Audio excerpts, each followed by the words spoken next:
Silaw ako kasi hindi na ako nasanay ng ganitong oras ng lumalabas. Anyway, hi guys, welcome to my vlog.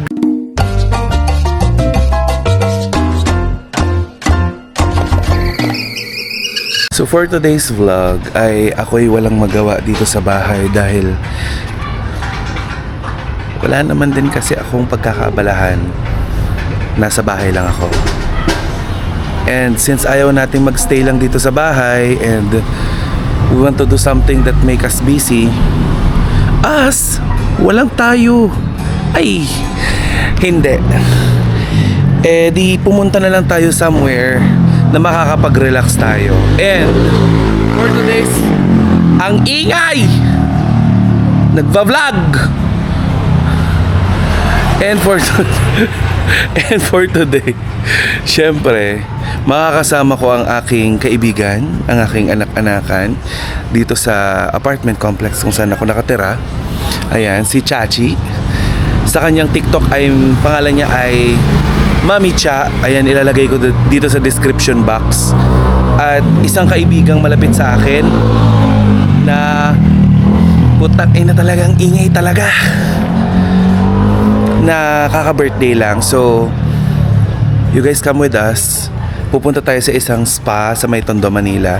Dito natin mapapatunayan kung totoo bang magulo sa Tondo, Manila. Totoo bang wala kang mapupuntahan doon na hindi na safe. Kasi di ba may ganong paniniwala mga tao ngayon.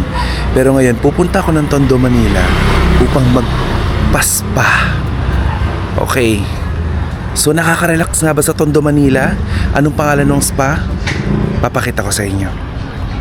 This is how Tita Cora spend her ka dyan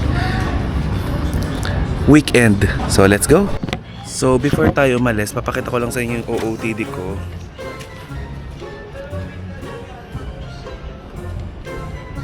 The basic one. Basic lang. I was saying, may mga makakasama ko ngayong araw na to and paparating na siya. Ayan, nakikita ko na siya. Si Talab kung tawagin namin. Hindi siya diatabs or laboratory. Siya ay isa siyang Talab. So mamaya i-update ko na lang kayo kung ano yung mga gagawin namin kasi plano din namin mag-dinner sa labas after siguro magpaspa. So let's go. Yan talagang problema kapag nakatira ka sa mga lugar na kagaya nito. Hindi siya tahimik, hindi siya vlog friendly. Ang ingay. Diyos ko, gusto ko mag-vlog. Ano ba? Ginaganahan kasi ako mag-vlog ngayon guys. Dahil nga syempre, alam mo na, hindi ganun kaganda ang buhay ng tao na to.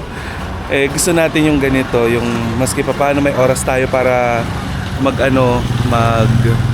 relax. And kagaya lang sinasabi ko sa inyo, isasama ko kayo sa mga ginagawa ko araw-araw. As much as possible, gusto ko sana araw-araw. Eh minsan di na rin kinakaya kapag, alam mo na, pag weekend, dahil minsan may family day, dinner with family, ganon. Lalo na ngayon, medyo okay kaming lumalabas-labas ng family ko, kaya minsan di na ako nakakapag-vlog. Pero since nangako ko sa inyo na isasama ko kayo sa mga daily vlogs ko, and pasensya na hindi ko kayo mai-tour dito sa amin kasi di talaga siya sobrang ganda dito sa amin. The typical community sa Manila, hindi siya subdivision, hindi ganon.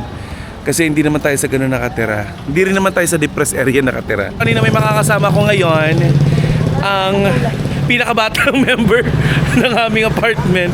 Ayan si Chachi. Mami Cha siya sa sa TikTok. Follow niyo siya, ilalagay ko na lang sa description box yung link ng kanyang TikTok account. At Takore timpladong chika, swak sa panlasa, chika na may laman, hindi lang basta daldalan. Kada kwento may bagong sorpresa sa Takore, chikang panalo talaga. here sa Subalay, kagaya na nabanggit ko kanina, nandito tayo ngayon sa Tondo, Manila. And bongga, nagawa nila ng paraan yung parking. Mamaya ay ipapakita natin loob ng Subalay. Ayan. May nakikita na ako naka-brown sa likuran. Feeling ko yun yung uniform nila.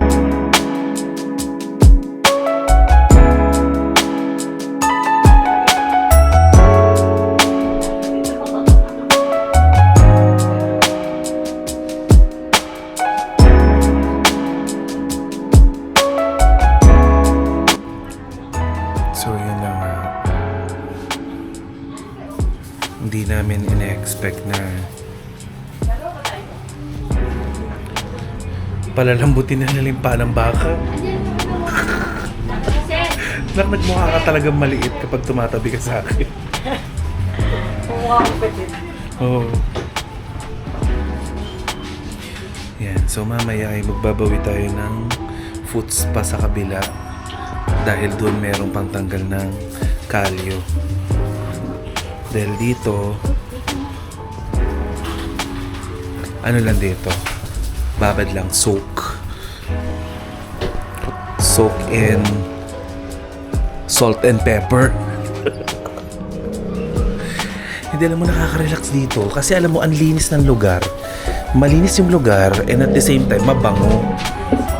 Oo, yun ang nagustuhan ko, mabango siya. Ate, hindi kasya. Huwag na tayo magpanggap. Hindi kasya yung sleeper. Opo. So yun na nga. Hindi namin ina-expect na palalambutin na nalimpa ng baka. Nagmukha ka talagang maliit kapag tumatabi ka sa akin. Oo. Yan. So mamaya ay magbabawi tayo ng foot spa sa kabila dahil doon merong pangtanggal ng kalyo. Dahil dito, ano lang dito? Babad lang, soak in salt and pepper. Hindi, alam mo, nakaka-relax dito kasi alam mo, ang linis ng lugar. Malinis yung lugar and at the same time mabango. Oo, yun ang nagustuhan ko, mabango siya. Ate, hindi kasya. Huwag na tayo magpanggap. Hindi kasya yung sleeper. Opo. Hindi na nga ako nakapag-vlog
So yun, tapos na yung ano namin, catch up namin nila Kuya Chico at saka nila Papa Jack. Son. Ayan. Ako ay papunta at pabalik na ulit ng Manila. Manila, oo. Sa amin. Pero hindi, dadaan pa ako ng ano, ng Robinson's Otis dahil ako may gagawin pa doon. Ako yung magpapa-foot spa. Dahil ilang araw ko nang gusto magpa-foot spa. Pero kasi yung suki ko sa foot spa nandoon sa Robinson's Otis. Oo. Yung nail file, sila ang nagpa-foot spa sa akin. And kakilala na ako ng may-ari, especially nung mga tao doon. Kaya pabalik-balik lang ako sa kanila sa nail files. And yun lang. Wala, nalungkot lang ako kasi yung mga kakwentuhan ko kanina, hindi ko na sila katrabaho. Since nasa area lang din sila kanina, si Kuya Chico nasa area lang kasi siya kanina, kaya originally si Papa Jackson lang dapat ang kausap ko ngayong araw kasi may pag-uusapan kaming sobrang important tungkol sa family, sa mga plano, mga gano'n. And sobrang fortunate kasi si Kuya Chico nasa area, so niyaya ni Padjak. Na-miss ko si Kuya Chico. Sabi ko kay Kuya Chico, parang umitim ka, parang nag-darken yung skin mo, pero yung dark skin Kuya Chico, alam mong galing siya sa kaligayahan. Alam mo hindi siya nakaka-stress na pag-itim. Alam mo masaya siya sa pag-itim niya kasi galing siya sa galaan. Happy ako na kahit na hindi ko na sila katrabaho, kahit na hindi ko na sila kasama, masaya sila sa buhay nila. Kasi parang sobrang demonyo mo naman kung hihingi ka pa ng hihingi ka ng ikakabagsak ng kapwa mo. Parang minsan din naman ako natulungan ng mga yan. Minsan din naman ako napasaya ng mga yan. At saka yung kapatid ko si Papa Jackson. Imposibleng hindi kami magkita. Imposibleng hindi kami mag-usap. Lalo na ngayon may special project kaming dalawa. Ay nako, mamaya i update ko na lang kayo kung saan ako papunta at kung ano pa yung mga gagawin ko. Na itong vlog na ito ay 2 part to. Hindi, 2 araw in the making dahil naputol yung vlog ko kahapon tapos ngayon. Ang haba ng araw ko ngayon, parang dami kong ginawa, dami ko na-accomplish. May kinita kong kaibigan, kinita kong kapatid ko, a friend, Kuya Chico, ayan, tapos ngayon ay magpapa-foot spa. And galing pa tayo ng ospital. Grabe! Sobrang sipag mo na talaga. Parang wala kang sakit. Ewan ko rin ba? Diyos ko po. Anyway, we'll be right back. We'll be right back. Parang TV ah. So nandito na tayo sa Otis, sa nail files. Galing ako ng Anytime Fitness. Mamaya, pagkatapos dito uwi na ako. Sobrang haba na ng araw na ito. So bakit ako lang sa inyo ang nail files dito sa Robinson's Otis. Ayan. Silang gumagawa ng nails ko kapag may mga events, gano'n, pupunta ako dito. Mababait ang mga tao dito. Hindi pala ako sure. May mga maldita yung kagaya. Mga maldita. Anyway. So, relax na lang muna tayo dito. Kasi, no oras na ba? 9:13. Ay, 7:13 po. 7:13 na daw. 7:30 na ng gabi. Dito pa rin ako sa nail files. Hindi ko na to pwedeng gawin sa mga susunod na araw dahil may mga gagawin tayo, may importanteng bagay. Napadaan na din naman ako dito. Di pinagawa na natin. So, ayan. Kababad tayo. Ayan. Diba? Kahapon ay massage. Ngayon ay nails naman. Di tayo nakapagpa-foot spa kahapon eh. At saka layo, ang tondo. Pero maganda yung massage nila doon sa sa tondo. Sa Zubalay. Diba? Anyway. Yun lang naman yung ganap ko ngayong araw. You guys don't forget to like and subscribe to my YouTube channel. Tapos, click nyo natin yung notification bell para updated kayo sa mga galawan ko dito sa aking YouTube channel. At may malaki akong announcement sa mga susunod na araw. Abangan ninyo yan. So, yeah. Thank you so much, guys, for watching this vlog. Bye! Bye! Bye-bye din sila. Bye-bye din kayo. Bye!